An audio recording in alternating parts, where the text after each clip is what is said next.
السلام علیکم ناظرین، میں رئیس اعظم حیدری کولکتہ انڈیا سے حکایت و صحابہ پیش کر رہا ہوں۔ غزوہ موتا کا واقعہ پیش سماعت فرمائے۔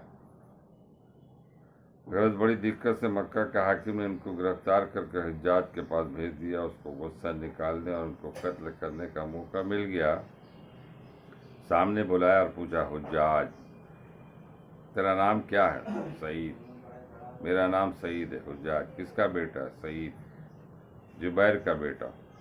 سعید کا ترجمہ نیک سے، اور جبیر کا بیٹا کے معنی اصلاح کی ہوئی چیز۔ اگرچہ ناموں میں معنی اکثر مقصود نہیں ہوتے، لیکن حجاج کو ان کے نام کا اچھا معنی والا ہونا پسند نہیں آیا، اس لیے کہا، نہیں تو شکی بن کثیر ہے۔ شکی کہتے ہیں بدبخت کو، اور کثیر ٹوٹی ہوئی چیز۔ سعید میری والدہ میرا نام تجھ سے بہتر جانتی۔ حجاج تو بھی بدبخت ہے، تیری ماں بھی بدبخت۔ سعید غیب کا جاننے والا تیرے علاوہ اور شخص ہے، یعنی علام الغیوب۔ حجاج دیکھ میں اب تجھے موت کے گھاٹ اتارتا ہوں۔ سعید تو میری ماں نے میرا نام درست رکھا۔ حجاج اب میں تجھ کو زندگی کے بدلے کیسا جہنم رسید کرتا ہوں۔ سعید اگر میں جانتا کہ یہ تیرے اختیار میں تو تجھ کو معبود بنا لیتا۔ حجاج حضور اقدس صلی اللہ علیہ وسلم کی نسبت تیرا کیا عقیدہ ہے؟ سعید وہ رحمت کے نبی تھے اور اللہ کے رسول تھے، جو بہترین نصیحت کے ساتھ تمام دنیا کی طرف بھیجے گئے۔ حجاج خلفاء کی نسبت تیرا کیا خیال ہے؟ سعید میں ان کا محافظ نہیں ہوں، ہر شخص اپنے کیے کا ذمہ دار ہے۔ حجاج میں ان کو برا کہتا ہوں یا اچھا؟ سعید جس چیز کا مجھے علم نہیں اس میں کیا کہہ سکتا، مجھے اپنا ہی حال معلوم ہے۔ حجاج ان میں سب سے زیادہ پسندیدہ تیرے نزدیک کون ہے؟ سعید جو سب سے زیادہ میرے مالک کو راضی کرنے والا تھا۔ بعض کتب میں بجائے اس کے یہ جواب ہے کہ ان کے حالات بعض کو بعض پر ترجیح دیتے ہیں۔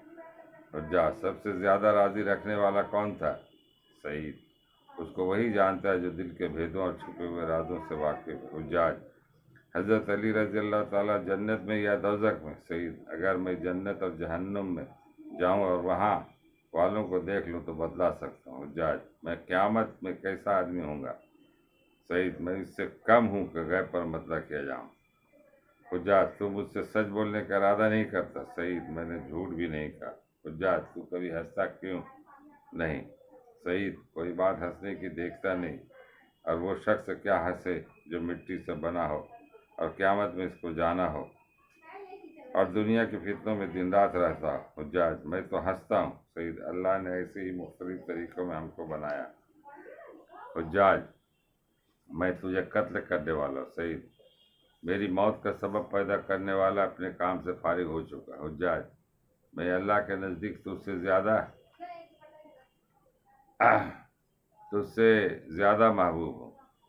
سعید اللہ پر کوئی اور بھی جرأت نہیں کر سکتا جب تک کہ اپنا مرتبہ معلوم نہ کر لے، اور غیب کی اللہ ہی کو خبر۔ ہم لوگوں کو پڑھنے اور سننے سے زیادہ عمل کرنے کی توفیق عطا فرمائے۔ انشاءاللہ ایک آخری قسط بعد میں پیش کروں گا۔